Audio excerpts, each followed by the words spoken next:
Packet Burma chilli সেমাই নিয়েছি। এটার ওজন আছে 200 গ্রাম এবং সেমাইটা আমি সেমাইয়ের প্যাকেটের মধ্যেই একটু বড় বড় টুকরো করে ভেঙে নিচ্ছি।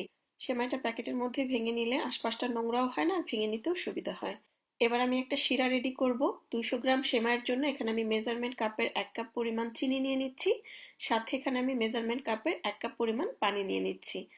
চিনিটা অবশ্য আপনারা নিজের স্বাদ অনুযায়ী বাড়িয়ে কমিয়ে দিতে পারবেন। সামান্য একটু ফুড কালার দিয়ে দিচ্ছি, এটা শুধুমাত্র দেখার সৌন্দর্যের জন্য ব্যবহার করছি। এটা টোটালি অপশনাল। চিনিটা গলে জাস্ট একবার ফুটে উঠলেই শিরাটা নামিয়ে নিতে হবে, শিরা একদমই ঘন করা যাবে না। শিরাটা একটা সাইডে রেখে দিয়ে এবার চুলায় একটা হাঁড়ি বসিয়ে তার মধ্যে আমি 3 টেবিল চামচ পরিমাণ ঘি দিয়ে ঘিটাকে গলিয়ে নিলাম। এবার এর মধ্যে কয়েকটা গোটা আস্ত গরম মশলা দিয়ে দিচ্ছি। গরম মশলাটা ঘির মধ্যে হালকা প্রথমে একটু ভেজে নিচ্ছি। এবার অ্যাড করে দিচ্ছি 3 টেবিল চামচ পরিমাণ কাজু বাদাম, সাথে 2 টেবিল চামচ পরিমাণ কিশমিশ। আপনারা এখানে অন্য যে কোনো বাদামও ব্যবহার করতে পারবেন। এবার বাদামগুলো একটু হালকা ভেজে নিয়ে এর মধ্যে আগে থেকে ভেঙে রাখা আমি 200 গ্রাম পরিমাণ সেমাই দিয়ে দিচ্ছি। এখানে পুরো 1 প্যাকেট সেমাই আমি ব্যবহার করেছি।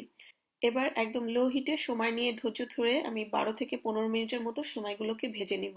সেমাইয়ের জর্দাটা ঠিক কতটুকু ঝরঝরে হবে সেটা সম্পূর্ণ নির্ভর করে সেমাইটা ভেজে নেওয়ার উপরে। তাই সেমাই ভাজার সময় একদমই তাড়াহুড়া করা যাবে না। একদম লো হিটে সময় নিয়ে ধৈর্য ধরে উল্টে পাল্টে সেমাইগুলোকে ভেজে নিতে হবে এবং ভাজতে ভাজতে আস্তে আস্তে দেখবেন সেমাই থেকে ঘিটা ছেড়ে দিবে এবং এটার কালারটাও অনেকটাই চেঞ্জ হয়ে যাবে। তাই ভাজার সময় একদমই তাড়াহুড়া করবেন না। লো হিটে সময় নিয়ে ধৈর্য ধরে ভেজে নিবেন। তাহলে সেমাইয়ের জর্দা কখনোই গলে যাবে না বা নরম হয়ে যাবে না। প্রায় 12 থেকে 15 মিনিট ভেজে নেওয়ার পরে আগে থেকে করে রাখা শিরাটা আমি দিয়ে দিলাম এবং চুলার আঁচটা কিন্তু আমার প্রথম অবস্থায় একদম লোতে ছিল। সো এবার একটু বাড়িয়ে দিয়ে আমি জাস্ট 2 মিনিটের মতো নাড়াচাড়া করব এবং সেমাইটা খুব সহজেই দেখবেন শিরাটা টেনে নিচ্ছে। সেমাই শিরাটা টেনে নেওয়ার পরে এবার উপরটা সমান করে ঢাকনা দিয়ে ঢেকে একেবারে দমে রেখে দিব লো হিটে 12 থেকে 15 মিনিটের জন্য। আপনারা যারা নারিকেল পছন্দ করেন জর্দা সেমাই তারা এই পর্যায়ে নারিকেলটা অ্যাড করে দিতে পারেন। ঢাকনা দিয়ে ঢেকে আমি একদম লো হিটে রেখে দিয়েছিলাম প্রায় 12 থেকে 15 মিনিটের মতো। এবার ঢাকনাটা খুলে আমি নেড়েচেড়ে দিচ্ছি। প্রথম অবস্থায় একটা আরেকটার সাথে লেগে থাকবে, বাট একদমই ভয়ের কিছু নেই। আস্তে আস্তে নাড়তে থাকবেন, দেখবেন যেটা খুলে আসতে থাকবে এবং ঝরঝরে হতে থাকবে এবং সাথে সেমাইয়ের পরিমাণটাও আস্তে আস্তে বাড়তে থাকবে। এবার এর মধ্যে আমি 4 টেবিল চামচ পরিমাণ মাওয়া দিয়ে দিচ্ছি। এটা টোটালি অপশনাল, আমার কাছে দিলে ভালো লাগে খেতে।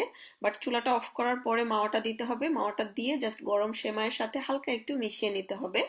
সো আমি হালকা করে একটু মাওয়াটাকে মিক্সড করে চুলা থেকে সেমাই নামিয়ে ফেলবো। সো সেমাইটা চুলা থেকে নামিয়ে ফেলার পরে একটু ঠান্ডা হতে দিবেন, তারপর একটু নেড়েচেড়ে দিলে দেখবেন খুব সুন্দরভাবে এটা খুলে আসবে। আলাদা করে কাঁটা চামচ দিয়ে খোলার কিছুই নাই, জাস্ট একটু নেড়েচেড়ে দিবেন। আর সাথে যে এক্সট্রা গরম মশলাগুলো আমরা দিয়েছিলাম চাইলে সেগুলো তুলে ফেলতে পারেন, কারণ এটা খাওয়ার সময় মুখে পড়লে খুবই বাজে লাগে। একটু ঠান্ডা হওয়ার পরে সেমাইটা দেখবেন সুন্দর আপনি আপনি খুলে আসবে। আহামরি কাঁটা চামচ দিয়ে আপনাদেরকে এটাকে টেনে টেনে খোলার কিছু নাই, আর ভিতরটা খুবই সফট থাকবে, খাওয়ার সময় একদমই শক্ত মনে হবে না। মেইন হচ্ছে আসলে সেমাইটা যদি সময় নিয়ে আপনারা একটু ভেজে নেন আর চিনি এবং পানির পরিমাণটা ঠিক থাকে তাহলে সেমাই একদম পারফেক্ট ঝরঝরেই হবে আর এটা খেতেও অনেক মজার হয়ে থাকে। আই হোপ আপনারা দেখে বুঝতে পারছেন যে কতটা ঝরঝরে হয়েছে।